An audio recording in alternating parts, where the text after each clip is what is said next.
কিয়ামতের ময়দানে বাবা হঠাৎ করে দেখবে বাবাকে যখন হাত পার ভিতরে বেড়ি পড়ায়া, হাতের ভিতরে বেড়ি, পায়ের ভিতরে বেড়ি দিয়ে টেনে হেঁচড়ে যখন জাহান্নামের দিকে নিয়ে যাবে, আজর তখন দেখবে ইব্রাহিমের মাথার উপরে জান্নাতি আরশে ছায়া, লাল গালিসার বিছানা। ফেরেশতারা সংবর্ধনা দিচ্ছে আল্লাহর খলিলকে। বাবা তখন সামনে দাঁড়িয়ে যাবে, ছেলের কাছে করজোরে বলবে, ছেলে সন্তান, ছেলে আমার, আমি না তোমার জন্মদাতা বাবা। সেদিন তুমি আমার দাওয়াত দিয়েছিলে, আমি তোমার দাওয়াতটা কবুল করে নি, আজকে আমি আসামি। দেখো আমার হাতের ভিতরে বেড়ি, পায়ের ভিতরে বেড়ি। আজকে তুমি যে আল্লাহর খলিল, আল্লাহ তোমার কথা শুনবে। ছেলে, বাবা তোমার এত মর্যাদা, তোমার এত শান, আর আমার হাত পায়ে বেড়ি, তুমি ইচ্ছে করলে কিছু করতে পারো। কথা বুঝেন কিনা? ইব্রাহিম তখন আল্লাহর একটা ডাক দিবে। মনোযোগ আছে আপনাদের? কারে ডাক দিবে?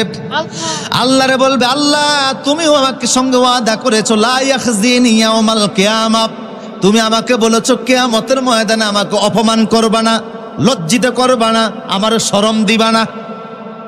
তুমি আমার সঙ্গে ওয়াদা করেছো কিয়ামতে আমারে শরম দিবা না, আমারে লজ্জা দিবা না, আমারে অপমান করবা না। এখন আমার বাবার হাতের ভিতরে হ্যান্ডকাপ, আর আমি ছেলে শান শৌকতে রাজকীয় চেয়ারের মধ্যে বসে আছি, শান শৌকতের সঙ্গে যাচ্ছি, বাবার হাতে হ্যান্ডকাপ, ছেলে আছে আরামে, এটা তো ছেলের জন্য লজ্জা। কথা বুঝেন কিনা? ইব্রাহিম আলাইহিস সালাম সরাসরি আল্লাহর এই কথা বলবেন না, আল্লাহ আমার বাবারে আজকে হাসরে ক্ষমা করে জান্নাত দিয়া দেন। বাবার জন্য তিনি সরাসরি জান্নাত চাইবেন না, কারণ ইব্রাহিম আল্লাহর খালি নবীদের একজন প্রতিনিধি, উনি ভালো করে জানেন কোন মুশরিকরে আল্লাহ জান্নাত দিবেন না। কথা বলেন ঠিক কিনা?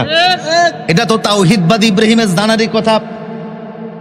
তাই ইব্রাহিম উনি ভালো করে জানে যে মুশরিকের জন্য জান্নাত হারাম। ইন্নাল্লাহা লা ইয়াগফিরু আন ইউশরাকা বিহি ওয়া ইয়াগফিরু মা দুনা যালিকা লিমান ইয়াশা। আল্লাহ বলেছেন শিরকের গুনাহ ছাড়া যে কোনো গুনাহ আমি ইচ্ছে করলে ক্ষমা করে দেব, শিরকের গুনাহ ক্ষমা করব না।